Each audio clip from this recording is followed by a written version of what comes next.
오늘의 주요 뉴스입니다. 김건희 특검팀이 아크로비스타 자택과 코바나 컨텐츠를 압수수색했는데 영장엔 공천 개입과 건진법사 청탁, 코바나 컨텐츠 뇌물까지 3가지 혐의가 적시된 걸로 확인됐습니다. 단독 보도합니다. 윤석열 전 대통령이 비상계엄 사태로 정신적 피해를 본 시민들에게 10만 원씩 배상해야 한다는 법원 판단이 나왔습니다. 이재명 대통령이 근로자 사망 사고가 잇따라 발생했던 SPC 공장을 찾아 죽지 않는 안전한 사회를 만들겠다고 강조했습니다. 국민의힘 당무감사위가 대선 후보 교체를 시도했던 권영세 전 비대위원장 등에게 당원권 정지 3년의 징계를 청구하기로 했습니다. 시청자 여러분 안녕하십니까?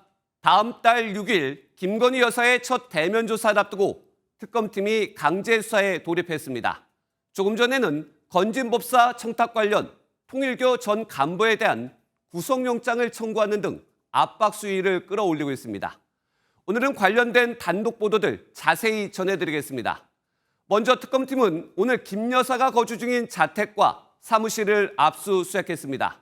MBN 취재 결과 압수수색 영장에는 명태균 선거법, 건진법사 알선 수재, 코바나 뇌물 등 3가지 혐의가 적힌 걸로 파악됐습니다.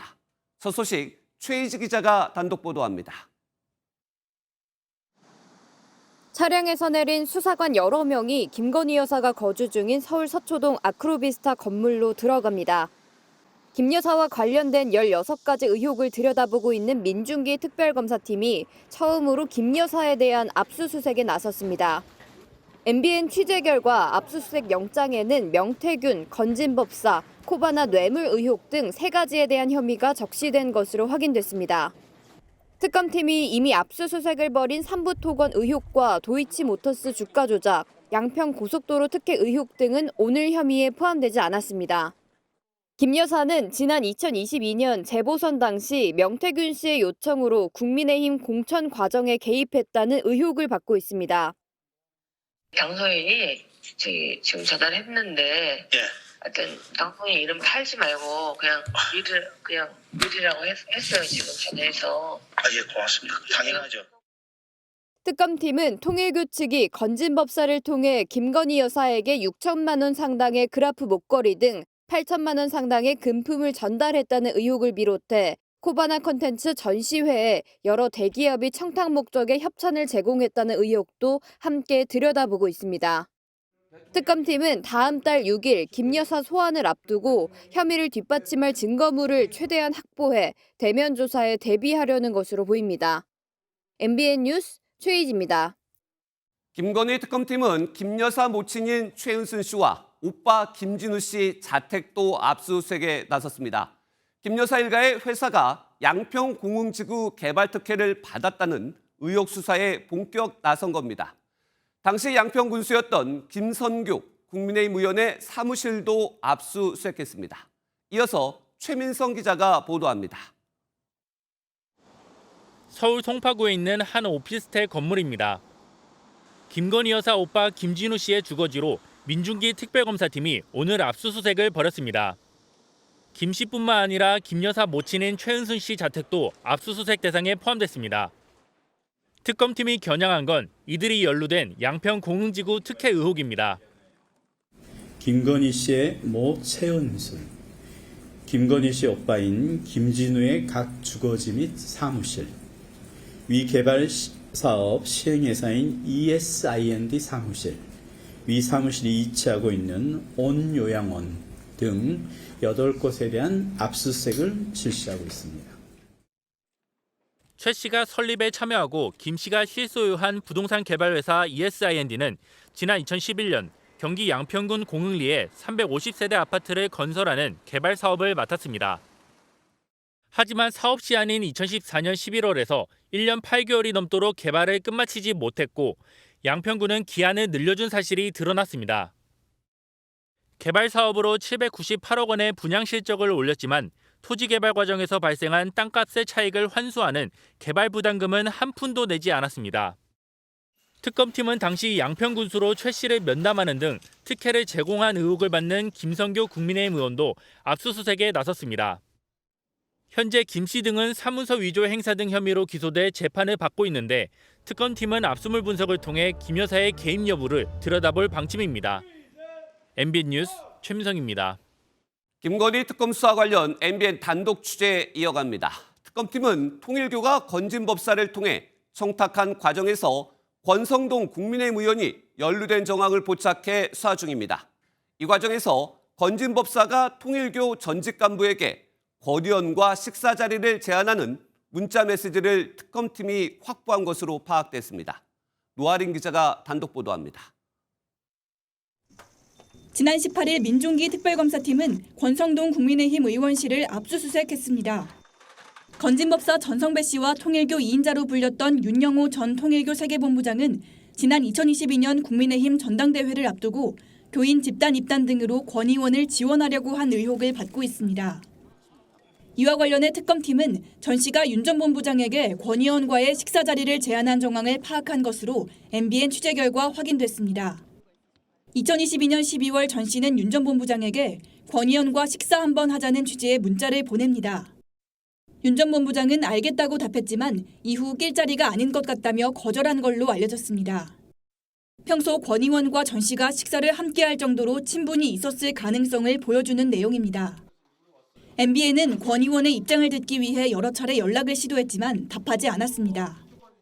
저는 소위 말하는 건진법사나 통일교 관계자와의 금품 수수의 사실에 대해서 전혀 아는 바가 없고 관여하거나 개입한 바가 없습니다.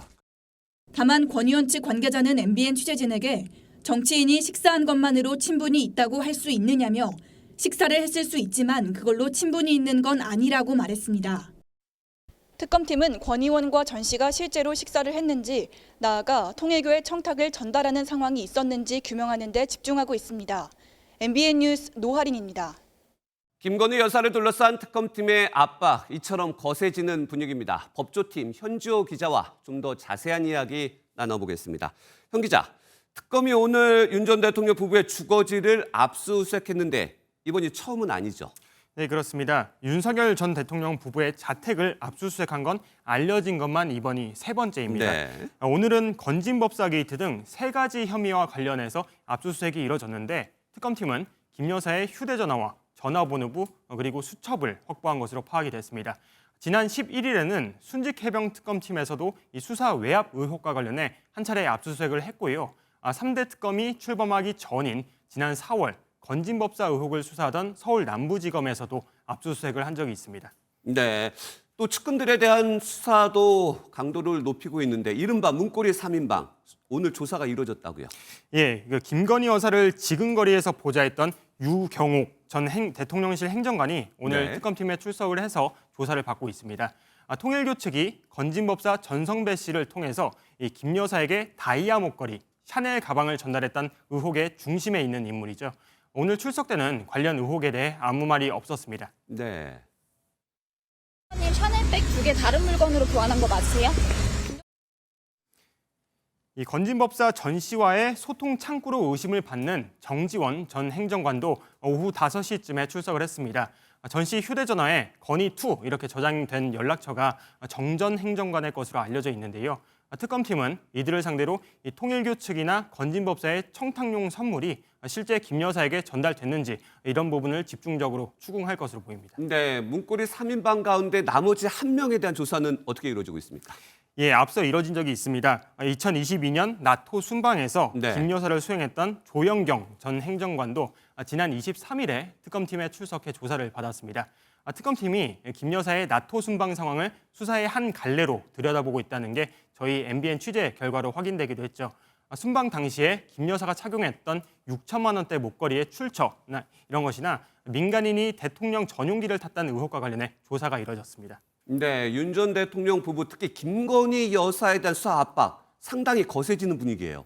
예, 그렇습니다. 이 김건희 특검팀은 오는 29일 윤 전 대통령을, 다음 달 6일에는 김 여사를 소환 조사할 예정입니다. 김 여사의 경우에는 아직 소환 조사가 한 차례도 이뤄진 적이 없습니다. 특검팀에서도 그런 만큼 준비에 공을 들이는 모습인데요. 16가지가 넘는 의혹의 정점인 만큼 조사 전에 전방위 동시다발적인 수사를 통해서 관련 혐의를 입증하겠다는 의지로 풀이가 됩니다. 특검팀은 오늘 건진법사 게이트 핵심 인물인 윤영호 전 통일교 세계본부장에 대해 청탁금지법 위반, 업무상 횡령 등 혐의로 구속영장을 청구했는데요. 강제 수사도 여러 갈래로 진행이 되고 있는 상황입니다. 네, 윤석열 전 대통령이 오는 29일, 김건희 여사가 다음 달 6일, 윤 전 대통령 부부 모두 소환에 응할까요? 일단 김 여사 측은 특검팀 수사에 협조하겠다는 입장을 계속해서 밝혀온 만큼 네. 이번 출석 요구에 응할 것으로 보입니다. 다만 윤 전 대통령은 최근 건강상 이유로 내란 재판에도 불출석하고 있죠. 앞서 내란 특검팀의 이 출석 요구를 거부한 것처럼 김건희 특검팀 조사에도 불응할 가능성이 좀 커 보입니다. 네, 지금까지 법조팀 현지호 기자였습니다. 순직 해병 특검팀은 국방부가 이른바 VIP 경로설이 사실 무근이라는 취지의 문서를 조직적으로 작성해 대응한 것은 아닌지도 수사하고 있습니다. 국방부는 내부용 문건이라고 일축했지만 같은 내용의 공식 답변을 MBN이 취재 결과 확인했습니다. 박은채 기자가 단독 보도합니다. 이명현 특별검사팀은 최혜병 순직 이후 VIP 경로설이 불거질 당시 국방부 내에 퍼졌던 괴문서에 대한 수사를 진행하고 있습니다. 취재진이 입수한 12쪽짜리 괴문서에는 국방장관의 이첩 보류 지시는 정당하다, 대통령의 질책은 근거 없는 허위 주장 등 내용이 적혀 있습니다. 문서가 도는 사실이 알려지던 2023년 국방부는 내부 공유용 문서일 뿐이라고 일축했습니다. 국방부 내 주요 지휘자들도 있을 것이고 또 정책 자문위원들도 있을 텐데 그런 분들께 관련 내용을 공유하기 위해서 만든 문서입니다. 하지만 MBN 취재 결과 특검팀은 해당 문서와 거의 같은 내용이 일반 시민이 문의하는 국민신문고 답변에 게시된 사실을 파악했습니다. 국방부 국방정책실 이모중령이 작성한 걸로 나오는 답변을 보면 이첩 보류 지시 권한, 인지의 의미, 지체 없이의 의미 해석 등 문서의 내용과 논리뿐만 아니라 같은 표현까지 다수 등장합니다. 특검팀은 오늘 괴문서 작성지로 의심받는 국방정책실 관계자를 불러 조사했습니다. 이종섭 장관 지시로 국방부에서 내부 문건 만든 거 아닙니까? 특검팀은 경로설을 무마하기 위한 여론전 목적으로 괴문서 내용이 외부로 공표됐을 가능성을 염두에 두고 수사를 진행하고 있습니다. MBN 뉴스 박은채입니다. 12.3 비상계엄 사태 이후 시민 104명이 윤석열 전 대통령으로 인해 정신적 피해를 입었다며 법원에 손해배상을 청구했습니다. 오늘 첫 판단이 나왔는데 재판부는 국민들이 고통을 입은 게 명백하다며 1인당 10만 원의 위자료 지급 결정을 내렸습니다. 최종 확정이 된다면 손해배상 청구를 하는 시민들이 늘어날 가능성도 있어 보입니다. 이 내용은 박규원 기자가 보도합니다. 12.3 비상계엄 사태를 벌인 윤석열 전 대통령의 손해배상 책임이 처음으로 인정됐습니다. 서울중앙지법은 시민 104명이 윤 전 대통령을 상대로 제기한 손해배상 청구 소송에서 원고 승소 판결을 내렸습니다. 이에 따라 윤 전 대통령은 소송을 제기한 시민들에게 인당 10만 원을 배상해야 합니다. 재판부는 국민들인 원고들이 공포와 불안, 좌절감, 수치심으로 표현되는 고통을 입은 게 명백하다며 위자료 10만 원 정도는 충분히 인정 가능하다고 밝혔습니다. 12.3 비상계엄과 시민들이 입은 정신적 피해의 인과관계를 명확히 인정한 겁니다. 앞서 국정농단 사건으로 탄핵된 박근혜 전 대통령의 손해배상 소송에선 법원이 위법 행위와 정신적 피해가 관련성이 없다며 기각 결정을 내린 바 있습니다. 법원이 시민들의 손을 들어주면서 진행 중이거나 앞으로 진행될 다른 민사소송의 결과에도 관심이 보입니다. 이번 판결로 윤 전 대통령이 배상해야 할 금액은 1,000만 원 가량이지만 이 판결이 확정돼 다른 시민들까지 소송에 나선다면 배상액은 눈덩이처럼 불어날 가능성이 있습니다. 한편 재판부는 선고에 앞서 비상계엄 선포에 실체적, 절차적 하자가 있다고 못 박았는데 이는 헌법재판소 탄핵 선고에 이어 비상계엄의 위법성을 판단한 첫 법원 판단입니다. MBN 뉴스 박규원입니다. 이재명 대통령이 산재 사고로 잇따라 사망자가 발생한 SPC 공장을 찾아갔습니다.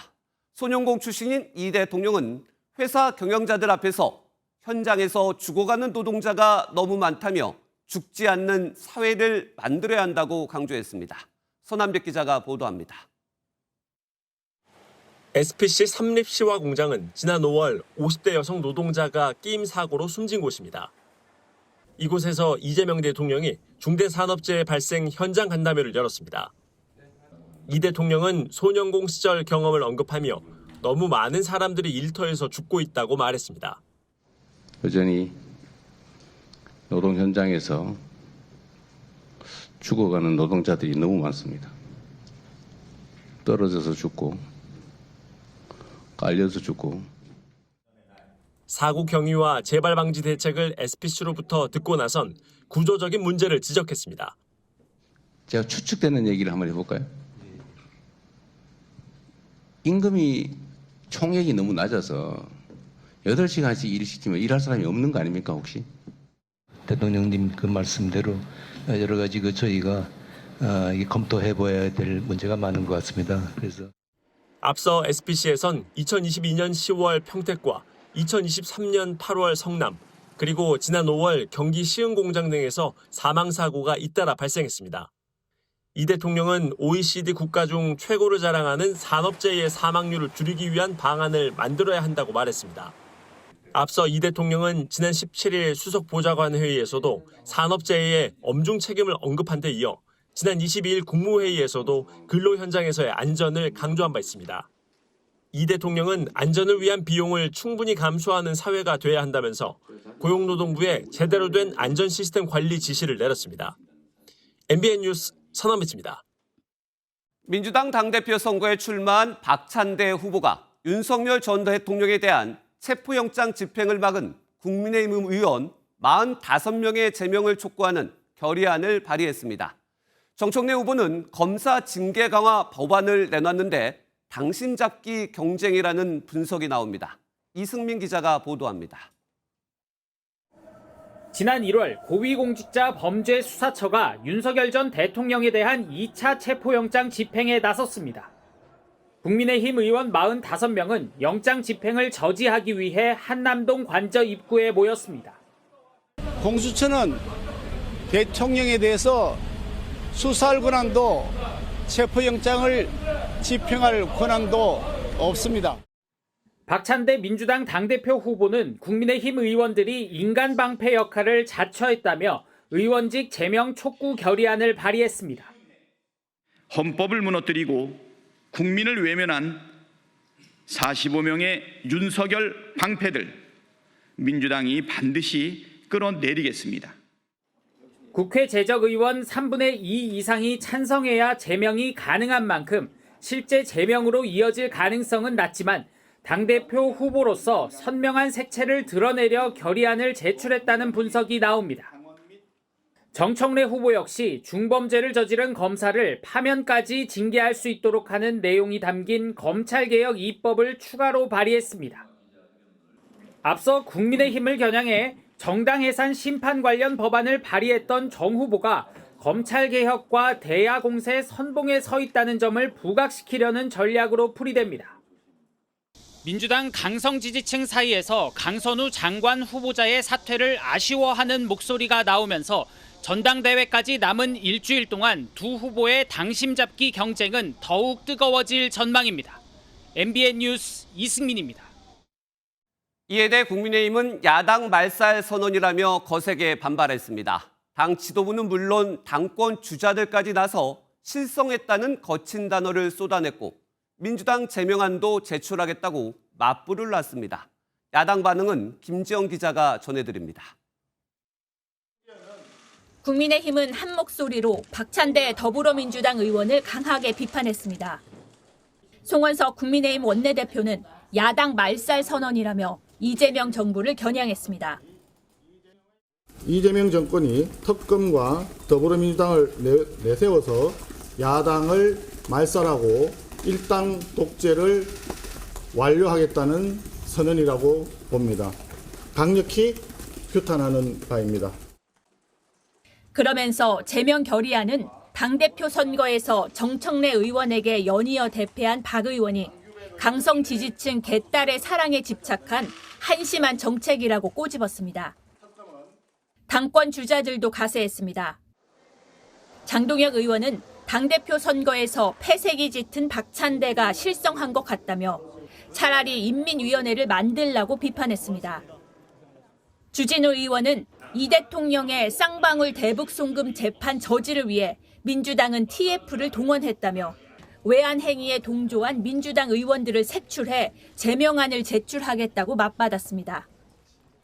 당내 선거용 땔감이라고 제명안을 평가절하한 한동훈 전 대표도 어떤 견제도 받지 않게 정계 개편을 하겠다고 선동하는 건 잘못됐다며 국민의힘은 계엄 당일 20명에 가까운 인원이 계엄을 막은 자유민주주의 정당이라면서 모처럼 한 목소리로 여당을 비판했습니다. MBN 뉴스 김지영입니다. 그런데 국민의힘 당무감사위원회도 권영세, 이양수 의원에 대해 당원권 3년 정지의 중징계 공고를 내렸습니다. 두 의원은 지난 대선 당시 각각 비대위원장과 선관위원장이었는데 후보 교체 시도를 불법 행위로 규정한 겁니다. 징계를 피한 권성동 의원은 자신도 포함하라며 반발했습니다. 김현 기자의 보도입니다. 지난 대선 국면에서 당 지도부가 전격적으로 시도했던 대선 후보 교체를 두고 국민의힘 당무감사위원회가 당원 당규 어디에도 없는 불법 행위라고 결론지었습니다. 이게 사상 초유의 사태라고 말씀드렸죠. 이러한 사태는 당원 당규가 상정하고 있는 사안이 아닙니다. 당원 당규에 근거가 없는 불법한 행위였다고 보여집니다. 지난달 김용태 전 비대위원장의 지시로 당무감사에 착수한 지 한 달여 만입니다. 당시 지도부였던 권영세 전 비대위원장과 이양수 전 선관위원장은 당원권 3년 정지라는 중징계를 권고받았습니다. 당원권 정지는 최소 1개월에서 최대 3년으로 제명과 탈당을 제외하고는 최고 수위의 징계입니다. 징계가 확정되면 두 의원은 다음 총선에 국민의힘 후보로 출마가 불가능합니다. 당사자들은 즉각 반발하고 나섰습니다. 권영세 의원은 수용할 수 없는 파당적 결정이라며 결정을 주도한 사람들은 응분의 책임을 지게 될 것이라고 강조했고, 이양수 의원 역시 당무감사위원장이 외부인이라 당 사무를 잘 몰라서 생긴 일 같다며 윤리위에서 바로잡힐 것으로 본다고 말했습니다. 당시 후보 교체를 주도한 것으로 알려진 권성동 의원은 징계 대상에서 제외됐습니다. 하지만 권 의원은 이번 결정은 반드시 바로잡아야 한다면서 자신도 권영세, 이양수 두 의원과 함께 징계 회부하라고 비판했습니다. 최종 징계 여부와 수위는 앞으로 열릴 윤리위에서 확정되는데 어떤 결론이 나오든 당 내에선 후폭풍이 이어질 전망입니다. MBN 뉴스 김현입니다. 정치권 다양한 내용도 정리해보겠습니다. 오늘 정치톡톡은 정치부 김두용 기자가 준비했습니다. 김 기자, 첫 번째 키워드부터 일단 볼까요? 나는 사과했다. 변명 같은데 누구 얘기입니까? 네, 앞서 리포트에서도 보셨지만 여당에서 야당 의원 45명에 대한 제명 결의안을 냈죠. 네. 국민의힘은 보좌진 갑질 의혹이 불거졌던 강선우 의원을 국회 윤리에 제소하자 민주당에서 보복에 나선 거다 이렇게 주장하고 있습니다. 실제로 민주당은 과거 송원석 국민의힘 원내대표가 당직자를 폭행한 사건을 겨냥했습니다. 4년 전 2021년 재보궐선거 당시에 국민의힘 개표 상황실에서 있었던 사건인데요. 네. 당직자에게 폭언을 퍼붓고 발로 걷어차서 큰 논란을 일으켰던 갑질의 대명사 송원석 비대위원장. 과연 정상과 비정상 이 단어를 입에 담을 수 있는 자격이 있습니까? 네, 그러면서 똑같이 윤리위에 제소하겠다고 맞불을 놨습니다. 그랬더니 여기서 나는 사과했다에서 나는 송원석 원내대표를 말하는 거네요. 네, 그렇습니다. 강선우 의원은 장관 후보직을 사퇴하면서 별도로 피해 보좌진에게는 사과하지 않았습니다. 네. 송 원내대표 이 점을 짚었습니다. 저는 반성하고 사과했고요. 그래서 처벌을 받아가지고 탈당도 했고요. 다 했습니다. 네, 실제 송 원내대표는 해당 당직자에게 직접 사과의 뜻을 전했고 당사자에게 답변도 들은 것으로 전해졌습니다. 네, 다음 키워드도 보겠습니다. 검증 실패. 지금 이진숙 후보, 강선우 후보. 그 외에 또 누가 있습니까? 네, 이번엔 최동석 인사혁신처장의 과거 발언이 계속 도마 위에 오르고 있습니다. 네. 과거 고 박원순 전 서울시장 성폭력 사건과 관련해 피해자가 누군지 모르는데 어떻게 2차 가해를 하냐고 말하거나 당시 피해자의 변호사에겐 정신줄을 놓고 있다, 치료를 받아야 한다고 말하기도 했습니다. 네. 그런데 최 처장의 구설수, 구설 내용 이거 말고 더 있잖아요. 네, 무엇보다도 여권 인사들을 향한 원색적인 비난을 한 내용이 더 문제가 되고 있습니다. 네. 최 처장은 과거 문재인 전 대통령은 물론 우상호 정무수석, 강훈식 비서실장을 향한 원색적인 비난을 해 논란이 불거졌는데요. 특히 조국 전 조국혁신당 대표를 향해서도 비판한 사실이 드러나면서 여권에 이어 조국혁신당도 발끈했습니다. 황운하 조국혁신당 의원은 하필이면 이런 사람을 꼭 써야 하는지 의문이라며 사퇴를 촉구했습니다. 네, 키워드 하나 더 보겠습니다. 기자 잡돌이. 잡돌이라는 표현 좀 누군가를 엄하게 단속한다 그런 뜻인데 누가 기자를 잡돌이한다는 겁니까? 네, 배경 설명이 조금 필요할 것 같은데요. 네. 최근 대통령실이 일부 언론사를 기자단에 포함시켰습니다. 뉴스공장, 취재편의점 등 소위 진보 성향이 강한 것으로 알려진 매체들입니다. 이를 두고 안철수 국민의힘 의원은 대통령실이 친명 유튜버들에게 완장을 채워 기자들을 잡돌이하겠다는 것이라고 주장했습니다. 아하. 새로 들어온 매체들이 비판적인 질문을 하는 기자를 상대로 소위 좌표를 찍고 조리돌림하며 웃음거리로 만들 거라고 전망했는데요. 대통령실 출입 기자는 소위 1호 기자인데 이재명 정부가 1호로 손봐줘야 하는 기자로 취급하고 있다고도 덧붙였습니다. 네, 예전에 대통령실 기자단은 기자들 투표 등을 통해서 선정을 했습니다. 그런데 이번에 대통령실은 뭐라고 하나요? 네, 앞서 대통령실은 출입 언론은 정치 성향이 아닌 채널 규모와 운영 이력 등을 보고 정했다고 밝혔습니다. 네. 이를 두고도 안철수 의원은 그 논리면 보수 성향 유튜브도 같이 받아야 하지 않느냐고 되물었습니다. 대통령실은 그러자 취재력과 보도 실적, 공익성 등을 갖췄다면 보수 성향 매체도 동일한 기준으로 신청할 수 있다고 밝혔습니다. 이에 대해 안 의원은 다시 말이 길 필요 없다. 취재 역량과 보도 실적에 따라 심사했다면 자료를 공개하라며 공방을 이어갔습니다. 네, 정치톡톡은 여기까지 듣겠습니다. 김도영 기자였습니다. 서울의 최고 기온이 하루 만에 2도 가까이 올라 날이 갈수록 폭염이 심각해지고 있습니다. 전국 대부분 지역이 폭염경보로 펄펄 끓고 있는 가운데 특히 내일은 서울이 38도까지 치솟는 등 올 들어 찜통더위가 절정을 이루겠습니다. 김민수 기자가 보도합니다. 종묘공원 벤치 그늘 아래 어르신들의 바둑이 한창입니다. 뜨거운 열기에 목이 탔는지 연신물을 들이키기도 합니다. 옛날에 없었어요. 노인들이 겨울을 나기보다 여름을 나기가 더 힘이 듭니다. 서울의 한낮 기온은 36.3도, 어제보다 무려 2도 이상 높았습니다. 오늘 기준으로 보면 기상 관측 사상 두 번째로 더운 날입니다. 뜨거운 햇살에 바둑판 역시 불판처럼 달아올랐는데요. 제가 측정해보니 이렇게 50도가 넘어가는 걸 알 수 있습니다.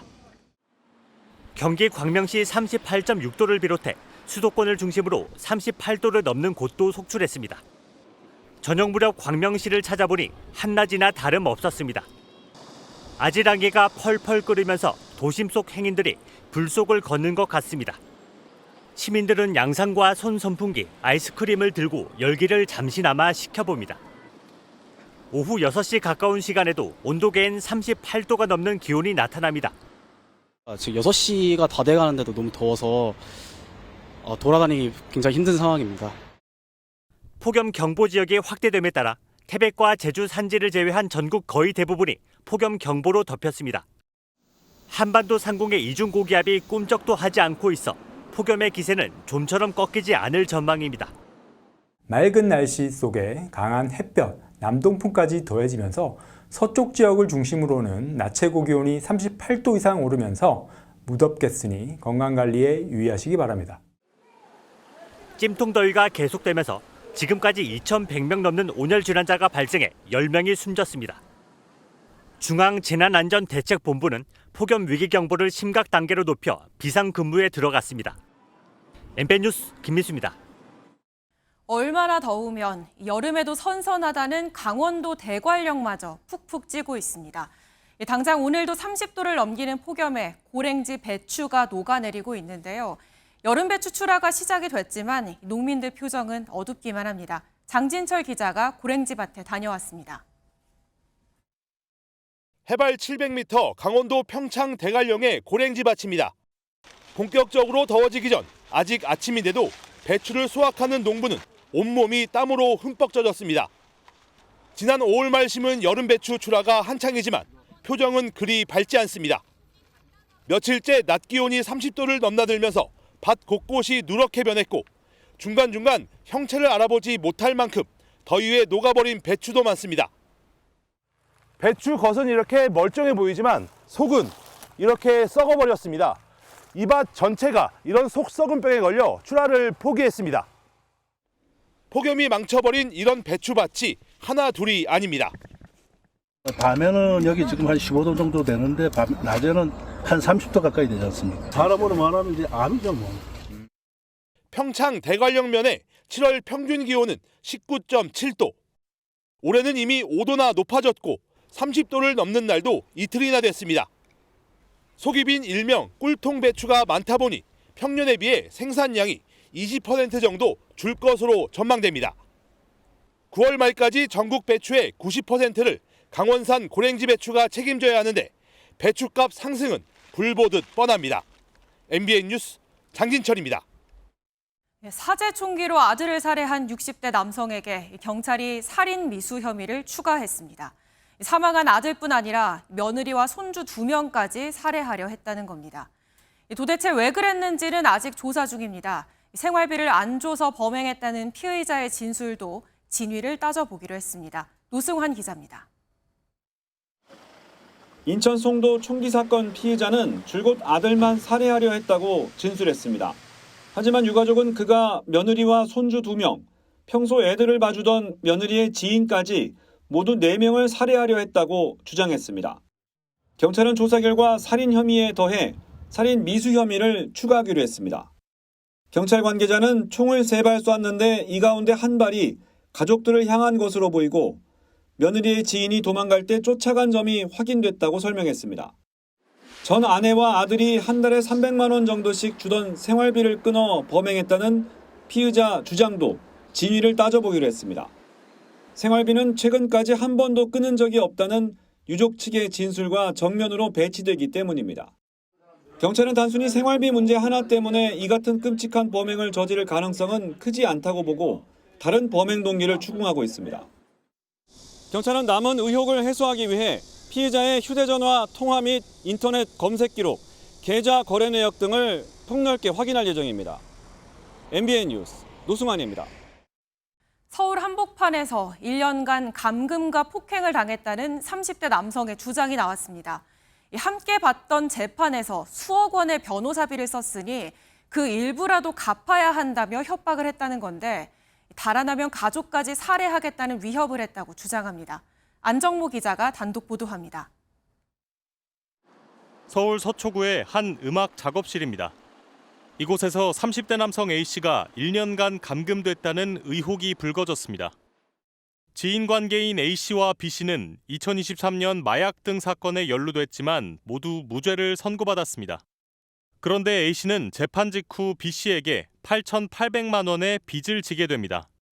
B씨가 무죄를 입증하려고 4억을 썼다고 주장하며 절반인 2억의 일부라도 갚으라고 했다는 겁니다. A씨는 지난해 5월부터 감금과 폭행을 당하며 B씨가 요구하는 일을 해야 했다고 주장했습니다. 평생 살자 너 나가면 일로 와. 일로 와. 아파? 아픈데 때리기. 일로 와. 뭐 이렇게 몇 대 맞다고 되겠지. 똑바로 서! A씨는 망치와 골프채 등으로도 폭행당했다며 이계 혈종과 망막 박리 진단을 받았고 오른쪽 팔까지 골절됐다고 울분을 터뜨렸습니다. 투신을 하려고 했던 적이 꽤 있습니다. 매일같이 이런 폭행을 당하면서 잊지도 않은 빚을 그때는 있는 줄 알았죠. A씨는 매일이 지옥 같았지만 도망치면 가족들을 해치겠다는 협박에 꼼짝도 못했다고 말했습니다. 특히 B씨가 경찰 고위직인 경무관 출신 아버지를 뒀다고 압박한 것도 탈출을 단념한 이유였다고 주장했습니다. 우리 아버지가 경무관이었어. 그럼 우리 아버지 위로 경찰 주소 몇 명 있었을까? 네가 그런 집 아들내미랑 엮인 거야.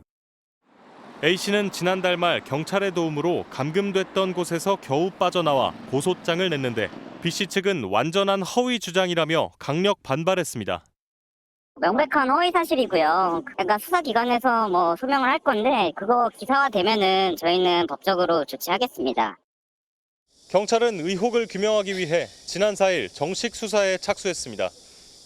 MBN 뉴스 안정모입니다. 휴가철을 맞아 호텔을 싸게 예약하려고 중고거래 둘러보시는 분들, 이번 기사 주의 깊게 보셔야겠습니다. 호텔 결제는 후불로 할 수 있다는 점을 악용한 신종 사기 수법이 유행하고 있습니다. 조금 싸게 예약하려다 호텔비를 2번 내야 할 수도 있습니다. 신용수 기자가 단독 취재했습니다. 일본 여행을 준비하던 40대 여성은 중고거래 앱에서 호텔을 싸게 예약해준다는 판매자를 통해 결제를 진행했습니다. 호텔 앱을 통해 예약 확인도 됐고 혹시나 싶어 현지에 문의 메일도 보냈습니다. 답변 메일이 오고 했어요. 그래서 예약은 확실하구나 하면서 전혀 의심한 게 없었어요. 호텔의 숙박은 정상적으로 이루어졌지만 체크아웃할 때에야 숙박비 결제가 안 된 사실을 알았습니다. 일부 호텔이 후불 결제 조건으로 예약이 가능하다는 점을 악용해 판매자가 돈만 받아 챙기고 숙박비 결제는 하지 않은 겁니다. 이렇게 피해를 본 금액만 247만 원입니다. 갔던 그 추억들이 이제 별로 더 안 좋아서 그게 너무 속상해요. 경찰의 수사를 의뢰했지만 범인을 잡기도 쉽지 않습니다. 피해자가 연락한 전화번호를 카카오톡에 등록해 송금을 시도한 결과 본인 확인이 필요하다는 메시지가 떴습니다. 본인 확인이 이루어지지 않은 일명 대포폰 사용자의 가능성이 큰 겁니다. 분산된 계좌나 암호화폐 등을 통해서 소위 말하는 롤링을 하기 때문에 추적이 어렵고 그렇기 때문에 대부분 수사기관에서 기소 중지가 되는 게 많은 편입니다. 일부 앱은 사기 범죄를 막기 위해 안전거래를 의무화하고 연락처나 계좌 입력 자체를 차단하는 등의 방법을 도입하고 있습니다. 이와 함께 전문가들은 돈을 입금하기 전 사기조회 사이트 등을 이용해 판매자의 사기 이력을 확인하는 습관도 중요하다고 조언합니다. MBN 뉴스 신용수입니다. 본격적인 여름 휴가철을 맞아 차량 이동이 많아지면서 교통사고 위험도 커지고 있습니다. 특히 운전자가 혼자 사고를 내는 비율이 휴가철에 증가하고요. 이 경우 사망 가능성도 6배나 높습니다. 시외 도로를 지날 때 특히 조심하셔야겠습니다. 김태형 기자입니다. 굴다리를 빠져나온 차량이 회전하지 않고 그대로 직진해 굉음과 함께 벽에 충돌합니다. 중앙선을 넘어 계속 왼쪽으로 이동하는 차량은 가드레일이 끊긴 지점을 지나 결국 나무에 부딪혀 뒤집힙니다. 모두 졸음운전이나 휴대전화 사용 등 운전자 부주의가 원인으로 추정되는 차량 단독 사고로 특히 여름 휴가철에 급증한 사고 유형입니다. 최근 5년간 발생한 단독 사고 가운데 6월부터 8월에 난 사고 비율이 28%가 넘습니다. 휴가철 교통량 증가와 장거리 운행 빈도가 더 높다 보니 단독 사고도 덩달아 증가한 것으로 분석됩니다. 문제는 주로 단단한 벽에 충돌하거나 차량 전복까지 이어지는 단독 사고 특성상 사망 위험성이 일반 교통사고보다 6배가량 높다는 겁니다. 특히 도로 안전시설이 부족한 시외도로 중에서 군도나 지방도로 순으로 단독사고 사망 비율이 높았습니다. 하지만 중앙분리대와 인도와 차도를 구분해주는 턱과 같은 분리대만 설치해도 사망자 발생 확률이 46% 감소한 것으로 나타나 시외도로 환경 개선 필요성이 제기되고 있습니다. 그 차량의 도로 이탈을 막아줄 수 있는 안전시설이 없으면 전도 전복 사고도 좀 늘어나다 보니까 아무래도 치사율이 더 높아지는. 전문가들은 운전자 주의사항으로 에어컨을 오래 사용할 때 차량을 환기해 주의력을 높이고 교대 운전으로 장시간 연속 운전을 피하라고 조언했습니다.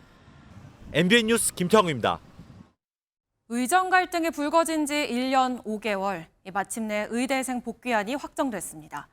지난 학기 유급생들이 바로 복귀할 수 있게 학칙을 바꾸고 의사 국가고시도 한 번 더 치르기로 했습니다. 의대생들의 요구사항이 그대로 반영되면서 정부가 또다시 의료계에 무릎을 꿇었다는 평가가 나옵니다. 한범수 기자가 보도합니다. 교육부가 의대생들이 수업에 복귀하는 조건으로 요구해온 학사 유연화를 받아들이기로 했습니다. 의대가 있는 40개 대학 총장단의 건의를 그대로 수용했는데 핵심은 크게 두 가지입니다. 먼저 대학별로 학칙을 변경해 유급된 의대생들이 당장 다음 학기에 돌아올 수 있도록 허용하겠다는 내용입니다. 의대는 1년 단위로 교육과정이 짜이기 때문에 지난 학기에 유급된 학생들은 원래 내년 1학기에나 돌아올 수 있었습니다. 다음으로 졸업을 앞둔 본과 3, 4학년을 위해 의사 국가고시를 추가로 시행하는 대책이 담겼습니다. 일반적으로 의대생들은 9월부터 11월까지 의사시험을 본 뒤 합격자에 한해 다음해 2월에 졸업합니다. 이번 조치로 본과 4학년 전체, 본과 3학년 일부의 졸업 시점이 8월로 바뀌었는데 이에 맞춰 의사시험을 3월에서 5월 사이에 한 번 더 열게 될 것으로 전망됩니다. 이를 두고 의료계 내부에서조차 본과 3, 4학년 의대생들에게 너무 유리한 조치라는 반응이 나옵니다. 6개월이라도 먼저 졸업을 하게 되면 수련을 빨리 들어갈 수 있게 되고 그러면 자리가 조금이라도 더 확보될 확률이 높은 거죠.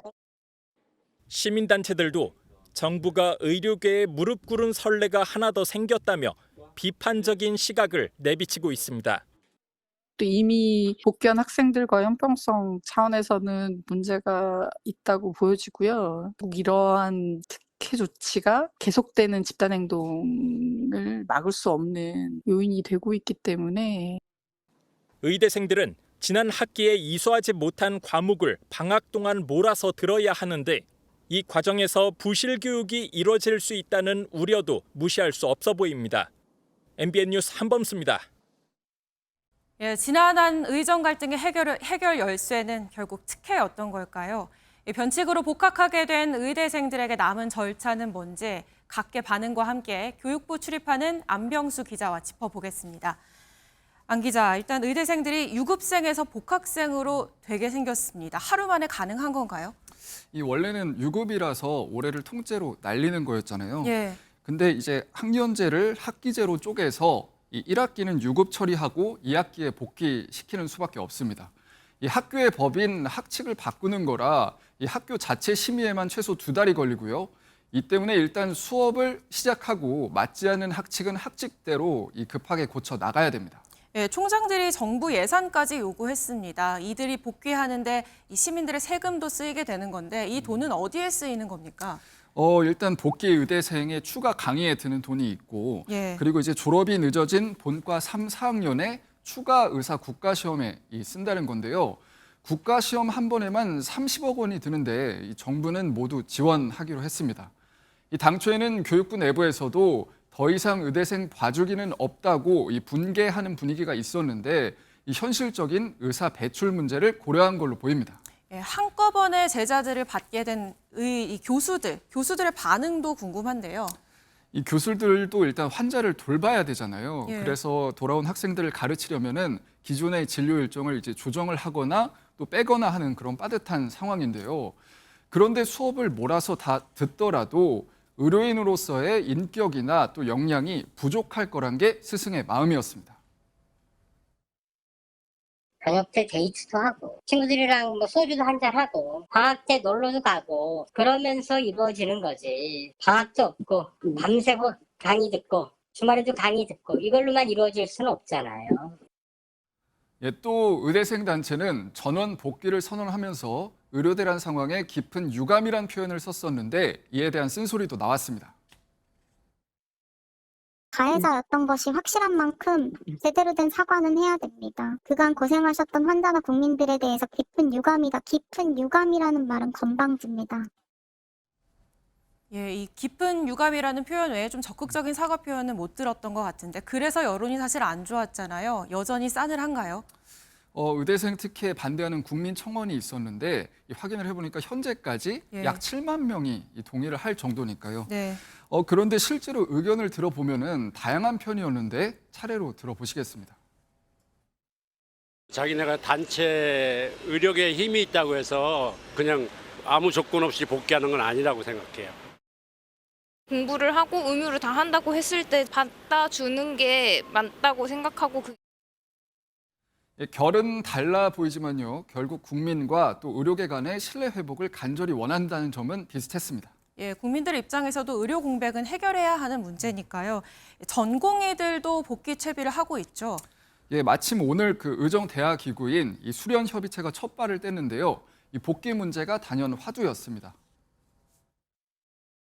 하반기 전공의 정기 모집 시간이 임박한 상황에서 전공의들이 의료 현장에 돌아올 수 있는 여건을 마련하기 위해 또 전공의 대표는 오는 28일 의정 갈등 이후 처음으로 환자 단체를 만나는데 올해 하반기 복귀를 앞두고 이 공식 사과를 할지도 주목됩니다. 예, 여기까지 듣겠습니다. 안병수 기자였습니다. 예, 다음은 한미 관세 협상 소식입니다. 미국의 상호 관세 부과를 일주일 앞두고 한미 통상장관들이 만나 80분 넘게 협상을 했지만 끝내 결론을 내지 못했습니다. 트럼프 대통령은 일본처럼 돈을 내면 관세를 낮춰주겠다며 공개 압박에 나섰는데요. 자세한 이야기 워싱턴 연결해 보겠습니다. 강영구 특파원, 오늘 새벽 일단 장관급 협상 분위기부터 전해주시죠. 네, 이번 협상은 당초 예정됐던 2+2 고위급 협상이 돌연 취소된 직후 이루어진 장관급 회담이었습니다. 한국에서는 김정관 산업통상자원부 장관이 그리고 미국에서는 하워드 러트닉 상무장관이 참석했는데요. 80분 넘게 비공개 협상을 이어갔지만 끝내 최종 합의에는 도달하지 못했습니다. 협상단 관계자는 오늘 합의에 이르진 못했지만 한미 협상단 모두 진지하게 협상에 임했다고 분위기를 전했습니다. 또 8월 1일 전에 협상이 타결될지 여부도 예단하기 어렵다며 극도로 말을 아꼈습니다. 한미 양국은 우리 시각으로 내일 새벽 미국과 추가 협의를 이어나갈 예정입니다. 예, 현재 어떤 부분에서 양국 간의 협상 간극이 가장 크다고 볼 수 있습니까? 네, 핵심은 대미 투자 금액으로 보입니다. 미국은 현재 대미 투자 금액을 관세 조정의 조건으로 설정하면서 특히 미국이 전략적으로 필요로 하는 산업으로 투자를 유도하고 있습니다. 하지만 우리 정부는 1,000억 달러 안팎의 투자를 준비한 것으로 전해지는데 주요 외신 등에 분석해보면 미국은 4천억 달러 규모의 투자를 기대하고 있는 것으로 보여집니다. 결국 한미 간의 협상 간극은 투자 금액의 간극으로 해석되고 있습니다. 트럼프 대통령의 발언 들어보시겠습니다. Japan is putting up $550 billion in order to lower their tariffs a little bit. That way they have a little bit lower tariff. And they also opened their country to free trade.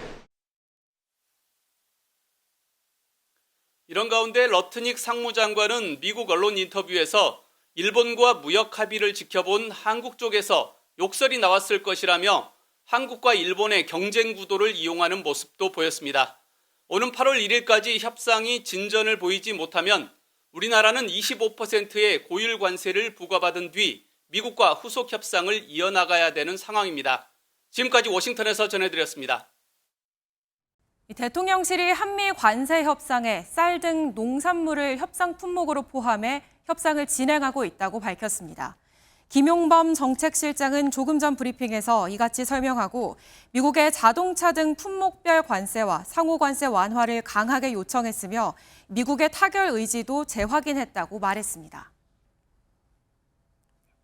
이렇게 미국이 관세 폭탄을 예고하면서 대기업들은 미국의 직접 투자 규모를 키우고 있습니다. 미국에서 생산하면 관세를 안 내도 되니 미국으로 공장을 옮기는 거죠. 기업들이 이렇게 빠져나가면 국내 일자리는 줄어들 수밖에 없는데 우리는 어디서 취업해서 돈을 벌어야 하나요? 대책 마련이 시급합니다. 최은미 기자입니다. 직접 미국을 찾아 31조 원 투자를 약속한 정의선 현대차그룹 회장.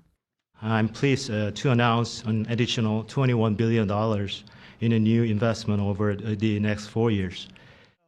미국이 관세 폭탄을 예고하자 제철소와 생산 공장을 미국에 새로 지어 현지 생산 물량을 늘리겠다고 선언한 겁니다.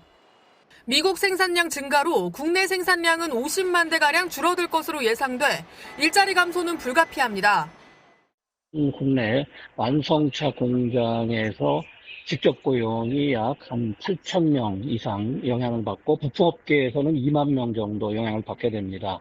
그리고 자동차 연관 산업에서도 약 10만 명 가까이 영향을 받을 수가 있기 때문에 문제는 이게 끝이 아니라는 겁니다. 이미 삼성전자는 우리 돈 54조 원, SK하이닉스는 5조 6천억 원을 투자해 미국 현지의 반도체 생산 시설을 건설하고 있고 이번 관세 협상 과정에서도 100조 원 넘는 투자가 예상됩니다. 생산 시설을 갖다가 미국으로 옮기기에 유리한 대기업들부터 오히려 양질의 일자리를 미국에 만들므로써 국내의 쉬어쓰는 청년이 증가하는 문제가 더 심각해질 수가 있고요.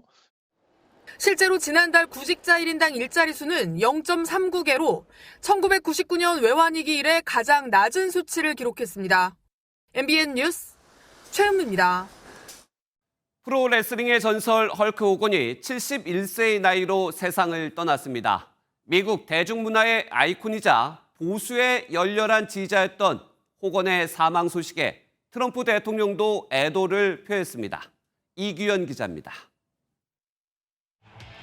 팔자 모양의 수염과 화려한 두건, 경기 시작 전마다 펼쳤던 화끈한 옷찢기 퍼포먼스까지 미국 대중문화의 아이콘이었던 프로레슬러 헐크 호건이 현지 시각 24일 71세의 나이로 세상을 떠났습니다.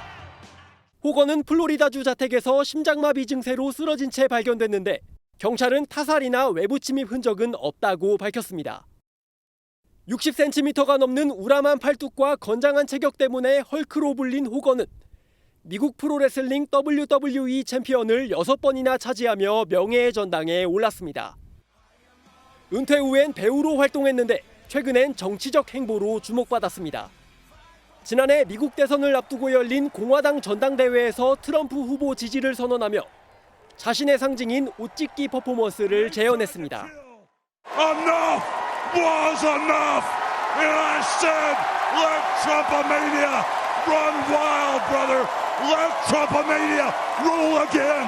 Let Trumpomania make America great again. 직접 레슬링 경기에 나설 만큼 열렬한 팬이자 자신이 주최한 레슬링 대회에서 호건과 인연을 맺은 트럼프는 가장 큰 심장을 가진 친구를 잃었다며 애도의 글을 남겼습니다.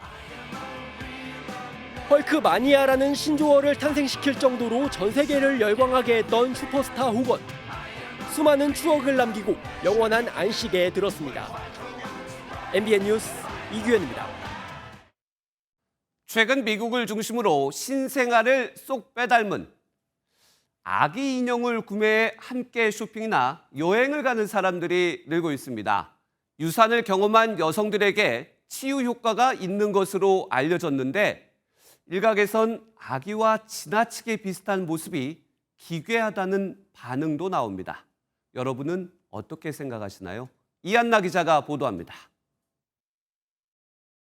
아기가 눈을 감고 곤히 낮잠을 잡니다. 유모차를 타고 마트에 가고 익숙하게 카시트에 앉아 여행도 떠납니다. We're about to go and I can look at him in the little mirror. 얼핏 보면 진짜 아기 같지만 실리콘으로 만든 아기 인형, 리얼 베이비돌입니다. 아기의 머리카락과 솜털, 주름까지 그대로 재현한 게 특징인데 최근 미국 성인들을 중심으로 리얼 베이비돌이 유행처럼 번지고 있습니다. 아기 인형의 일상을 담은 한 유튜브 채널의 구독자 수는 200만 명이 넘고 지난 6월 열린 박람회에선 인형에 뿌리는 아기 냄새 향수가 인기를 끌었습니다.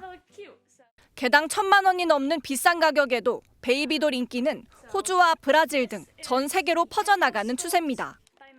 전문가들은 사실적인 아기 인형이 유산을 경험한 여성들에게 심리적 안정을 줄 수 있다고 분석했습니다. 육아 비용과 스트레스에 부담을 느낀 여성들도 출산의 대안으로 인형을 선택한 것으로 나타났습니다. 부정적인 여론도 적지 않습니다. 지나치게 사람과 닮은 모습에 불쾌감이 든다는 건데 브라질에서는 아기 인형의 공공장소 반입 금지 법안이 발의되기도 했습니다. 최근에는 사람과 특정 캐릭터가 섞인 인형까지 등장하면서 리얼 베이비돌을 둘러싼 논쟁은 계속될 것으로 보입니다. MBN 뉴스 이한나입니다. 아파트값이 최근 크게 오른 건 이 새 아파트 공급 부족이 심해질 거란 걱정 때문이었죠. 그래서 정부가 3기 신도시 중 가장 규모가 큰 남양주 왕숙지구의 주택 전시관까지 열면서 대대적인 분양 홍보에 나섰습니다. 올해 하반기에만 수도권 공공택지에 12,000가구를 공급하기로 했는데 아파트값 잡힐까요? 권용범 기자가 취재했습니다. 모두 7만 5천 가구가 들어설 경기 남양주 왕숙 신도시 현장입니다.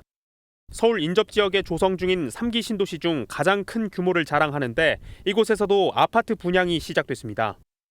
이재명 정부가 공공주도의 주택 공급 확대를 천명한 이후 첫 3기 신도시 공급입니다. 이곳 부지에 들어설 주택 공급 물량은 총 1,030호인데요. 전용 면적이 46제곱미터부터 59제곱미터까지 실수요자들의 선호도가 높은 소형 평형 위주로 구성됩니다.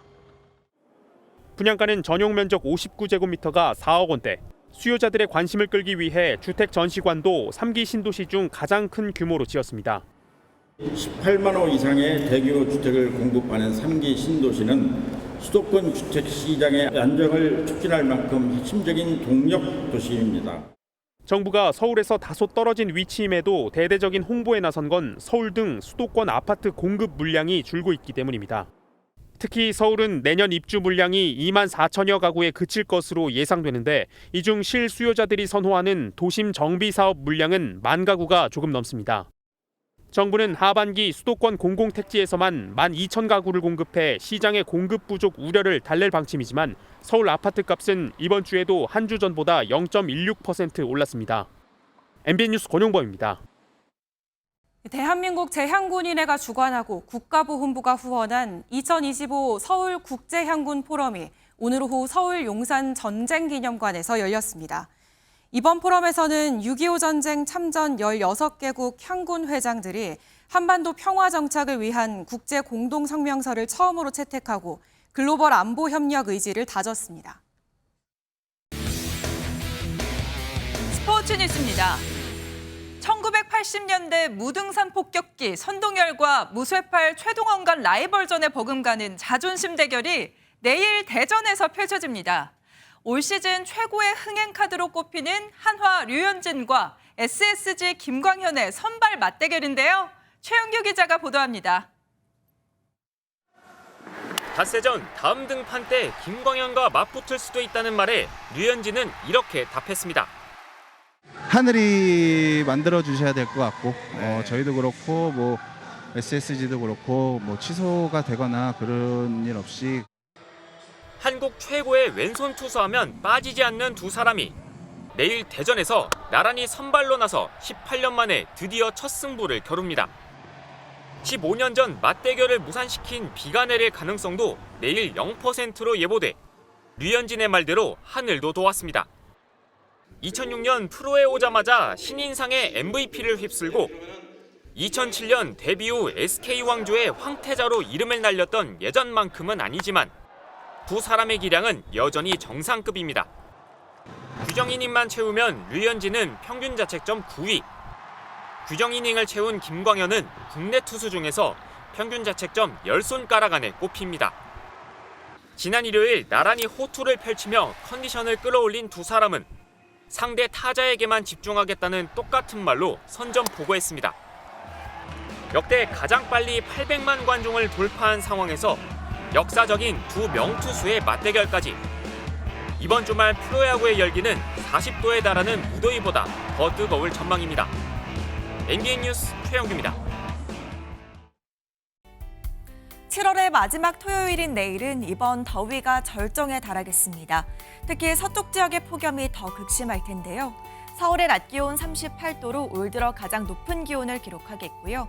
대전 37도, 전주도 36도까지 오르겠습니다. 내일 내륙은 하늘도 맑아서 볕도 더 뜨겁겠습니다. 다만 제주는 흐린 가운데 오후부터 비가 내리겠고요. 초속 15m 안팎의 강한 바람도 동반되겠습니다. 당분간 제주 해안과 남해안으로는 높은 너울이 밀려들겠습니다. 피서객들은 해안가 안전사고에 각별히 주의하셔야겠습니다. 지역별 내일 기온입니다. 중부지방 서울의 최저기온 28도로 오늘 밤에도 열대야가 나타나겠고요. 낮 기온은 38도, 청주도 36도까지 오르겠습니다. 남부지방도 낮에 전주와 광주가 36도, 대구는 35도까지 오르겠습니다. 제주는 모레 오전까지 최고 60mm의 비가 내리겠고요. 다음 주부터는 극심한 폭염이 한풀 누그러질 전망입니다. 날씨였습니다.